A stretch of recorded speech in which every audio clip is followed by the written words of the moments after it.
I don't know if anyone else had heard of this so-called Flatwoods Monster, but I believe that it's about time that someone heard the truth about this creature. Some say it was an alien, something from a different planet or universe. Even a monster you would find beneath your bed if you weren't careful enough to check before slipping into your bed at night. All but one of those are false. I'm here to prove it all to you. But a few years ago, when I was only 10 years old, I was visiting my grandmother in West Virginia, right in the middle of Braxton County to be exact. My parents left me at her home 8:45 at night, since it took quite a while to drive from Michigan to West Virginia. And remind you, this was a while ago, around the 1950s. It may have been 1952. I don't quite remember. Since it was getting close to such a late hour, my grandparents rushed me to the guest bedroom to get dressed and ready for bed. Since they were always so strict on the rules to stay in bed, they would always lock the door from the outside to keep me in my room, both for the rule and security purposes. The neighborhood they lived in wasn't quite as reliable as you might think. As I lay down in the cold bed, shifting around in a struggle to wrap the thin blanket around me, I stared at the dimly lit window.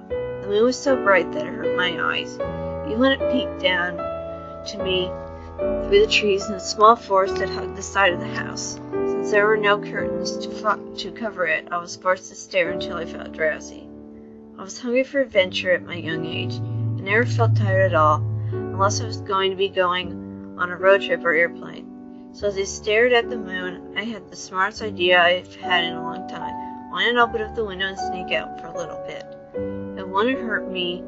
It wouldn't hurt anyone if I did, and it felt like a nice thing to do on a cool September night like this one. So I slowly slid out from beneath the blanket and into the oversized slippers I kept on the side of the bed, and grabbed the brown leather jacket I had hanging on the bedpost at the foot of the bed. I put it on as I made my way to the window, opening it as slowly as possible, being careful as not to make any loud noises and wake up my grandparents.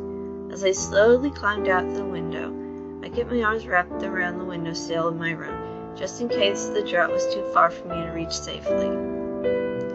As I kicked my feet around a bit until I felt my foot bang against the grass, I let go of the windowsill and dropped to the ground. I covered my head protectively, just in case it would hit something along the way down. I slowly rose back on my feet, looking around the dark environment. It was calming to have that aroma of the cooling breeze and fluffs of piled leaves surrounding me. I took in the calmness around me for a few moments before carrying on with my small journey to the forest in my mind. I tried my best to stay as quiet as I could, staring down at the illuminated green grass underneath my feet to avoid branches and twigs as much as possible. It felt like forever before I glanced back up, accidentally bumping my left shoulder into a tree gently as I did so. As I looked around me, I was just engulfed with the beautiful scenery that I longed to be around. The moon highlighted every branch and leaf that was near the top of the forest, which made it an almost instant Polaroid moment for me. As I stared at the trees and the atmosphere around me, my breathing stopped for near 30 seconds as I froze in surprise. There was a fireball-like object quite a few feet away from me, hidden between two trees. I was so afraid at the time that it was my grandparents with their lantern trying to find me, so I quickly ducked and pressed my back against the nearest tree to hide myself. After a while, I realized that it wasn't moving, other than the flicker of the flames. Every now and then, I stared at the flickering flames for a bit as I peeked through the tree, shifting my weight a bit. I slowly inched away from behind the tree to get a better view of the bright flames, trying to find what even caused it. It looked as if it were a meteor that had crashed down, but that was just too illogical. As I stared at the burning ball, I realized that there was someone standing in front of it. Could they have caused it?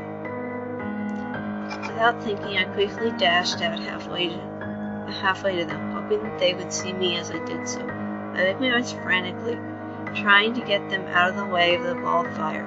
As I drew closer, I realized that it wasn't human at all. The silhouette turned to face me.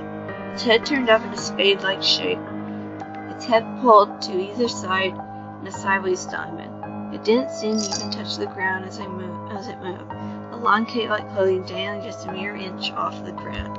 As it did so, it quickly dashed towards me, their arms outstretched towards me with clawing fingers, leaving me frozen in fear. What was I even supposed to do in a situation like this? Run? Call for help? If I yelled, my grandparents would have me grounded until my parents came back to pick me up. I made a quick decision to turn on my heel and run in a different random direction, away from the spade creature. The strong smell of something burning and metal surrounded me, made me feel like I was suffocating. It was so hard for me to breathe, even if I was breathing perfectly fine. My head ached as if I had hit it against a rock, causing me to hold my head with one hand as I ran. As I continued on, I caught the tip of my slippers underneath a protruding branch or root, causing me to fall forward. The aching sensation in my head spread through my body, making me want to scream, even if I moved just a single muscle.